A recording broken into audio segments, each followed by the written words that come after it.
Salut à tous et bienvenue dans cette présentation. Moi, c'est Jonas. Aujourd'hui, je vais répondre aux questions, soit aux demandes qui m'ont été faites par certains de mes étudiants ainsi que certains de mes collègues pour savoir comment faire les découpages en sous-réseau. Alors, avant qu'on continue notre série de vidéos avec les routages statiques, nous allons d'abord essayer de voir ensemble cette notion, n'est-ce pas, dédiée au découpage en sous-réseau.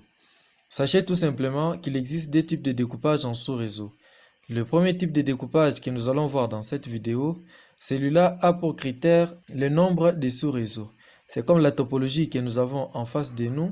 Nous avons le VLAN 10, le VLAN 20, le VLAN 30. Tous ces trois VLAN seront connectés au routeur R1. Nous avons le routeur R2, le routeur R3 ainsi que le routeur R4 qui partagent un réseau à part. Alors, ma question est celle-ci. Combien de sous-réseaux avons-nous dans notre topologie? Réfléchissez et envoyez-moi des réponses. Soit vous notez la réponse à côté si vous avez un bout de papier. Alors, pour gagner du temps, nous avons le VLAN 10 qui est un sous-réseau à part. Rappelez-vous, un domaine de diffusion fait référence à un réseau à part. Et donc, nous avons 3 VLAN qui nous donnent 3 sous-réseaux. Le réseau entre le routeur R1 et R2, c'est le WAN 1, donc ce qui fait 4 sous-réseaux. Le réseau entre les routeurs R2 et R3, ce qui fait 5 sous-réseaux, ainsi que le dernier sous-réseau qui est entre les routeurs R3 et R4 en passant par le commutateur S2. Ici, nous sommes dans un réseau accès multiple avec diffusion. Et donc, nous avons le premier sous-réseau, le deuxième, le troisième, le quatrième, le cinquième, ainsi que le sixième sous-réseau. Et donc, notre critère de découpage pour cette présentation, c'est le nombre de sous-réseaux qui est égal à 6. Alors, la première étape consiste à déterminer le nombre de sous-réseaux nécessaires pour notre topologie réseau. Et donc, nous venons de déterminer le nombre de sous-réseaux qui est égal à 6. La deuxième étape consiste en ceci. Nous allons choisir une classe parmi les trois, c'est-à-dire la classe A, B et C, pour voir quelle classe nous offre une adresse réseau qui, à son tour, nous permettra, n'est-ce pas, de faire en sorte que nous ayons 6 sous-réseaux tout en ayant aussi un nombre d'ordinateurs dans ces réseaux-là. On ne peut pas choisir une classe qui nous offre uniquement le nombre de sous-réseaux et en ce qui concerne le nombre d'adresses, ça nous donne 0 par exemple. Ce qui veut dire tout simplement que pour notre cas, nous allons choisir la classe C. Pourquoi la classe C? La classe C, c'est une classe de petits réseaux et donc avec 6 sous-réseaux, ça ira mieux et on aura un nombre d'ordinateurs qui sera disponible pour chaque sous-réseau. Nous allons démontrer ça toujours dans cette présentation. Et là, nous allons prendre une adresse 195.10.0.0. OK? Nous venons de déterminer la classe qui va nous permettre de faire les découpages en sous-réseau. Il s'agit de la classe C. Et là, nous avons une adresse IP publique. Alors, l'étape qui va suivre, c'est de déterminer les masques des sous-réseaux par défaut de la classe choisie. Je rappelle, c'est 3 fois 255.0. Et là, nous voyons tout simplement que les 3 premiers octets qui sont à 255 représentent la partie réseau. Et le dernier octet, n'est-ce pas, qui est à 0, représente la partie haute. Alors, comme nous avons besoin de 6 sous-réseaux, comment nous allons procéder? L'étape qui va suivre va consister à écrire le nombre de sous-réseaux qui est la valeur décimale en binaire. Donc, qu'est-ce que nous pouvons avoir comme écriture binaire de la valeur 6, la valeur décimale qui est le nombre de sous-réseaux? Alors, si vous êtes trop intelligent et que vous avez une mémoire tenace, j'espère que vous avez déjà trouvé la valeur, n'est-ce pas, 6 en binaire. Et donc, si vous n'avez pas suivi la vidéo dans laquelle j'explique comment convertir un nombre décimal en binaire et vice-versa, je vais vous mettre le lien dans la description pour que vous puissiez aller la visualiser. Comme un petit rappel, nous allons ouvrir le bloc-notes qui va nous permettre, n'est-ce pas, d'avoir la valeur 6 en binaire. Alors, on va juste prendre les valeurs pondérées. Nous avons 128, 64, 32, 16, 8, 4, 2, 1. 6 en binaire va nous donner 1 et 0. Pour dire 4 plus 2 plus 0, ça va nous donner 6. Et donc là, nous avons 1, 0 qui est la valeur, n'est-ce pas, binaire de 6. 6, je rappelle, c'est en décimal. Et donc là, nous avons converti 6 en binaire, ce qui nous donne 1, 0. Nous allons faire ceci comme étape suivante. On va compter les nombres de bits qui représentent la valeur 6 en binaire. Nous avons au total 3 bits. 1, 0. Donc, 3 bits qui représentent, n'est-ce pas, les nombres de bits pour la valeur 6 en binaire. Les 3 que nous avons obtenus va constituer le nombre de bits, ok, le nombre de bits à emprunter. Donc, retenez bien les verbes. Le nombre de bits à emprunter dans la partie haute.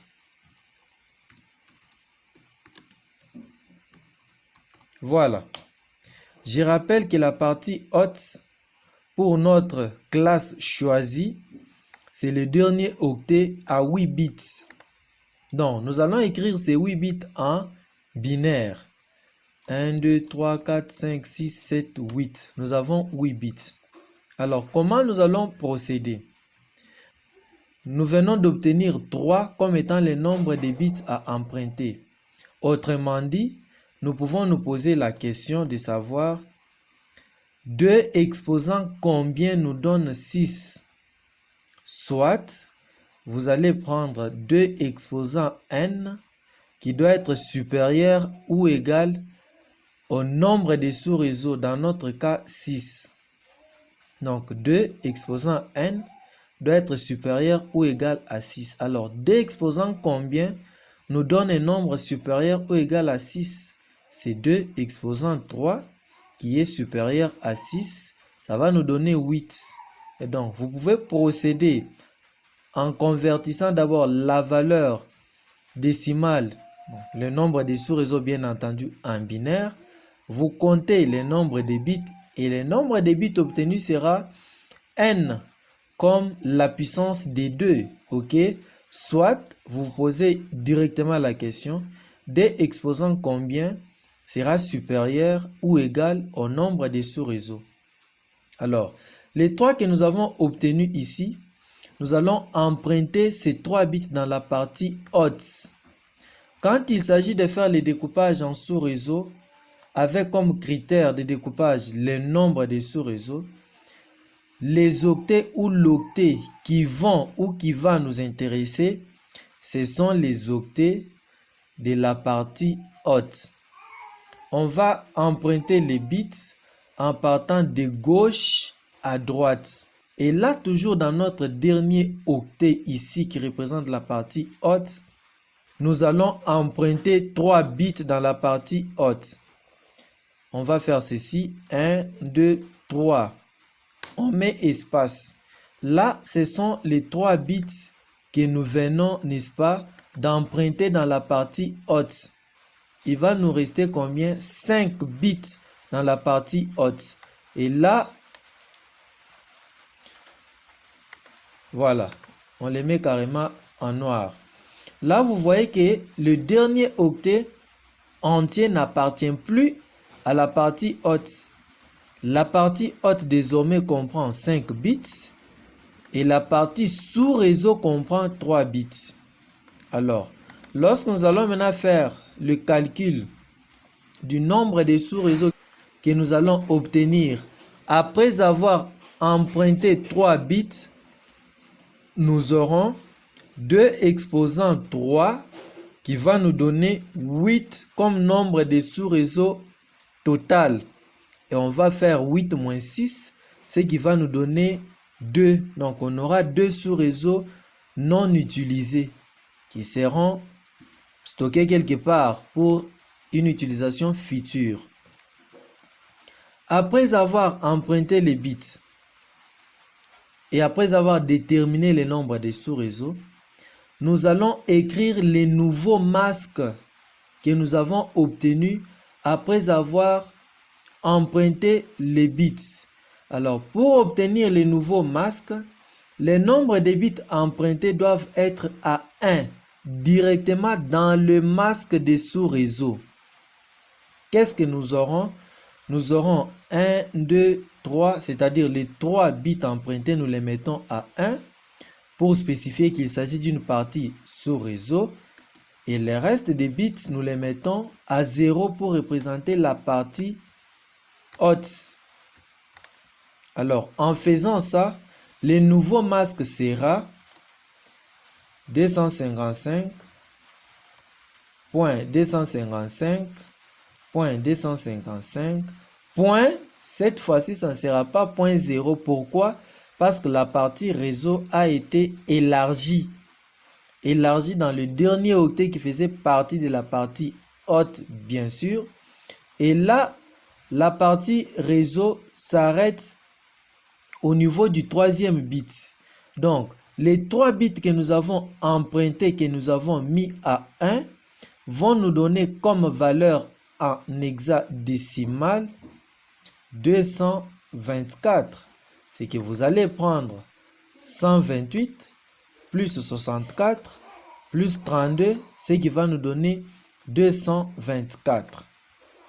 Et là, nous avons les nouveaux masques de sous-réseau.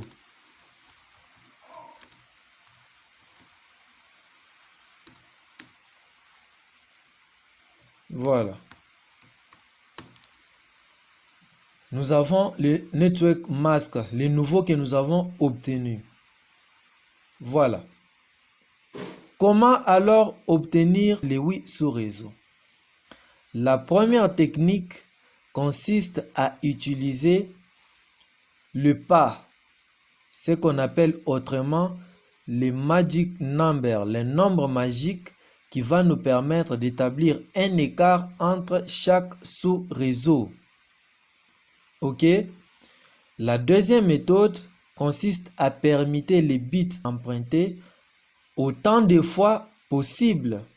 Et donc, comme nous avons emprunté 3 bits, nous allons permuter ces 3 bits autant de fois que possible.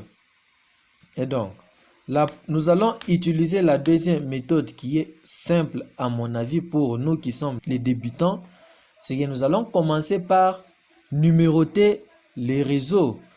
La numérotation en informatique commence par 0. C'est que nous allons avoir les réseaux numéro 0, le réseau numéro 1, le réseau numéro 2, le réseau numéro 3, le réseau numéro 4, le réseau numéro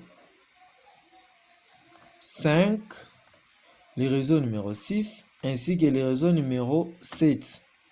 Alors, ici, qu'est-ce que nous allons faire?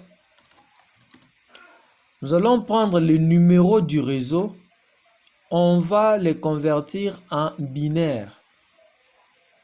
Regardez ici, c'est 0 qui est le numéro du réseau, du premier réseau que nous devons obtenir.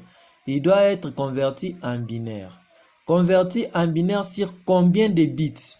Il sera converti en binaire sur 3 bits. Donc, 0 en binaire sur 3 bits va nous donner 1, 2, 3. On se comprend? Et là, nous allons calculer la valeur de l'octet entier. Or, un octet entier est constitué de 8 bits. D'où proviendront les 5 bits pour que nous puissions n'est-ce pas, avoir la taille normale d'un octet. Nous allons faire descendre les 5 bits restants dans la partie haute sans modification. Et donc là, nous aurons 1, 2, 3, 4, 5.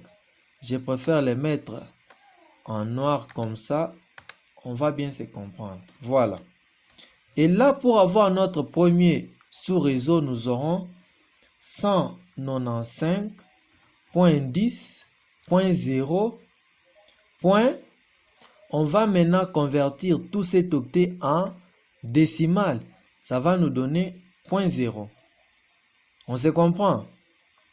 Le deuxième sous-réseau, c'est le réseau numéro 1. Nous allons convertir 1 en binaire sur 3 bits. Et donc, nous aurons 1, 2, 3. C'est ça, cette valeur qui nous donne 1, n'est-ce pas, en décimale. Voilà. Pourquoi sur 3 bits? Parce que ce sont les 3 bits que nous avons empruntés et qui constituent la partie sous-réseau. Et les 5 autres bits, nous allons faire descendre seulement les 5 bits restants dans la partie haute. 1, 2, 3, 4, 5. Donc, toujours en noir. OK. Et là, nous allons avoir l'identifiant de notre deuxième sous-réseau. On va convertir tous ces octets en décimales. Nous aurons 195.10.0.32. Pourquoi? Parce que le 1 qui est ici, quand on regarde sa valeur pondérée, c'est 32. Les réseaux numéro 2, nous allons convertir aussi 2 en binaire sur 3 bits. Nous aurons 0, 1, 0. OK? Les 5 autres bits, nous allons juste prendre les 5 bits, n'est-ce pas, qui constituent la partie haute. Voilà. Et en décimale, nous aurons l'adresse réseau suivante. 195.10.0.64. Pourquoi? Parce que le 1 qui se trouve à ce niveau, sa valeur pondérée, c'est 64. Nous allons continuer ainsi de suite. On se comprend? Je préfère me limiter à ce niveau pour que la vidéo ne soit pas trop longue. Après avoir trouvé les nombres des sous-réseaux, nous allons cette fois-ci déterminer la plage d'adresse utilisable pour chaque sous-réseau, c'est-à-dire la première adresse ainsi que la dernière adresse utilisable pour chaque sous-réseau. Après avoir déterminé la plage d'adresse utilisable, nous allons déterminer l'adresse de diffusion pour chaque sous-réseau. Pour les réseaux numéro 0, pour trouver la première adresse utilisable, nous allons laisser les bits de la partie haute à 0, sauf le dernier bit. Et donc, ici, qu'est-ce que nous aurons? À ce niveau, pour trouver la première adresse utilisable, je rappelle avoir déjà fait une vidéo sur ça. Et donc, la théorie nous dit ceci. Nous allons mettre tous les bits de la partie haute à 0, sauf le dernier qui sera à 1. Or, je rappelle que les bits de la partie haute sont à 5. Donc, c'est seulement le dernier bit ici. Je m'excuse. C'est seulement le dernier bit ici, OK, qui sera à 1. Et le reste à 0. Jusque-là, nous n'avons que 5 bits. D'où proviendront les 3 autres bits à compléter pour faire l'octet entier? Nous allons faire descendre les 3 bits, n'est-ce pas, de la partie sous-réseau, de ces sous-réseaux-là, sans modification. C'est que j'ai fait descendre seulement les 3 bits ici. Pourquoi? Parce qu'ils sont à 0, je les laisse toujours à 0. Et là, je calcule la valeur de l'octet entier. Et donc, j'aurai 195.10.0.1. C'est ça la première adresse utilisable. La dernière adresse utilisable est trouvée en mettant les bits de la partie haute à 1, sauf les derniers bits. Et donc, on va faire ceci. 1, 2, 3, 4. Les 5e bits, on les met à 0. Et on va faire descendre les bits de la partie sous réseau pour avoir la valeur de l'octet entier. Et donc, nous aurons cette fois-ci comme dernière adresse utilisable 195.10.0.30. On se comprend. C'est ça notre plage d'adresses utilisables. Ce qui veut dire, nous allons commencer à configurer les adresses IP suivantes sur les périphériques de ces sous-réseaux. 1, 2 jusqu'à 30. Et pour trouver l'adresse de diffusion, nous allons mettre tous les bits de la partie haute à 1 pour trouver l'adresse de diffusion. Je rappelle que nous avons 5 bits dans la partie haute. Et donc, nous allons avoir 1, 2, 3, 4, 5. L'adresse de diffusion pour notre premier sous-réseau sera 195.10.0.31. Nous avons l'adresse réseau 195.10.0.0.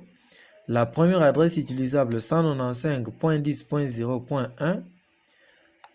La dernière adresse utilisable 195.10.0.30 et l'adresse de diffusion 195.10.0.31. Les amis, je vais arrêter cette vidéo par ici. Je ne veux pas qu'elle soit trop longue. On se retrouve dans la deuxième vidéo, n'est-ce pas? La prochaine, bien sûr, pour continuer avec la plage d'adresses utilisables pour chaque sous-réseau. Merci. N'oubliez pas de vous abonner. Au revoir.